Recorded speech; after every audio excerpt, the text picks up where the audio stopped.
2026-27 के कुल 2,23,658 करोड़ 17 लाख रुपए का बजट आज प्रस्तुत किया है। यह बजट 2025-26 के संशोधित आंकड़ों 2,02,816 करोड़ 66 लाख रुपए से 10.28% अधिक है। इस बजट का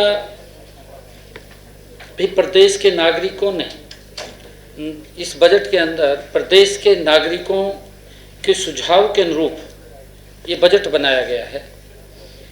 यह परंपरा वर्ष 2020 में आदरणीय मनोहर लाल जी द्वारा शुरू की गई थी।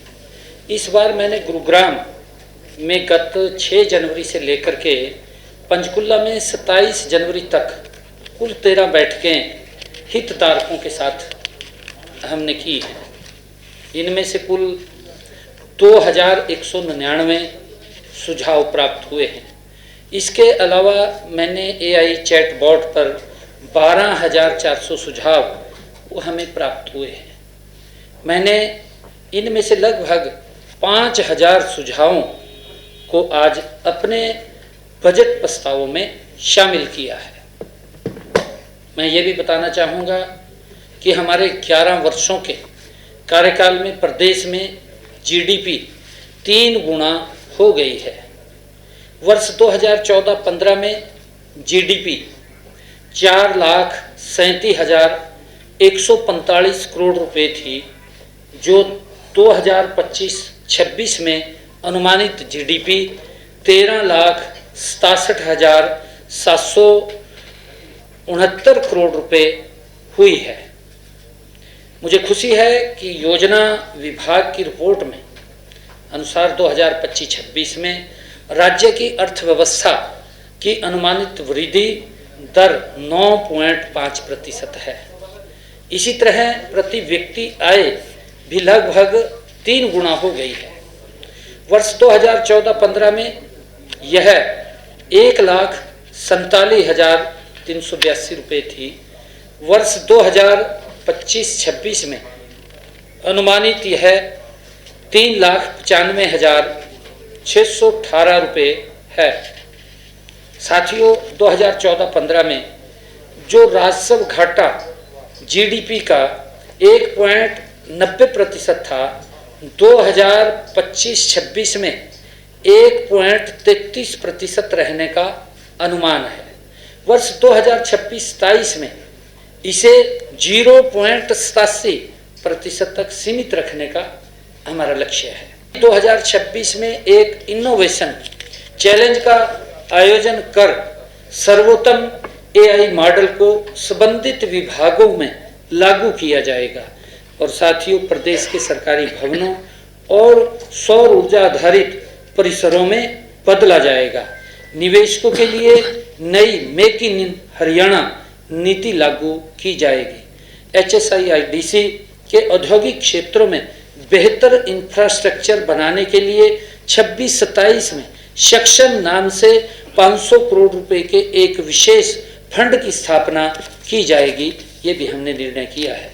अकुशल श्रमिकों की न्यूनतम मजदूरी 11,297 रुपये प्रति माह से बढ़ा करके 15,200 रुपये प्रति माह की जाएगी। ये भी हमने संकल्प लिया है। प्रत्येक विधानसभा क्षेत्र में सार्वजनिक निजी भागीदारी मॉडल पर एक आदर्श परीक्षा केंद्र स्थापित किया जाएगा। इसकी भी मैंने चर्चा की है। यमुना नदी में जल प्रदूषण को समाप्त करने के लक्ष्य से एक नया मिशन प्रारंभ किया जाएगा और वर्ष 2070 तक नेट जीरो उत्सर्जन के लक्ष्य के अनुरूप 100 करोड़ रुपए के सीड प्रावधान के साथ Haryana green climate resilience fund की स्थापना की जाएगी। हांसी को एक अति आधुनिक मॉडल जिले के रूप में विकसित किया जाएगा। ये भी हमने निर्णय किया है। और किसान हित में भी प्रदेश के 1,40,000 एकड़ लवणीय व नमकीन भूमि को खेती योग्य बनाया जाएगा, ये भी हमने लक्ष्य रखा है। मेरा पानी मेरी विरासत योजना के तहत 2000 रुपये प्रति एकड़ अतिरिक्त बोनस दिया जाएगा। प्राकृतिक व जैविक खेती प्रमाणन पर व पहले से एपीडा से प्रमाणित किसानों को अगले 5 वर्षों तक 10,000 रुपये प्रति एकड़ प्रति वर्ष अनुदान दिया जाएगा, ये भी हमने निर्णय किया है। हमने महिला बाल विकास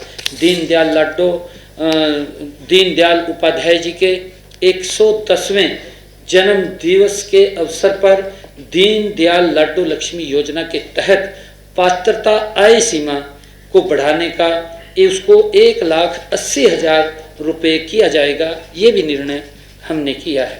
प्रदेश में 3 लाख महिलाओं को लखपति दीदी बनाया जाएगा, ये भी संकल्प हमने लिया है। महिलाओं को लखपति दीदी बनाने के लिए पिंक कैब योजना शुरू की जाएगी।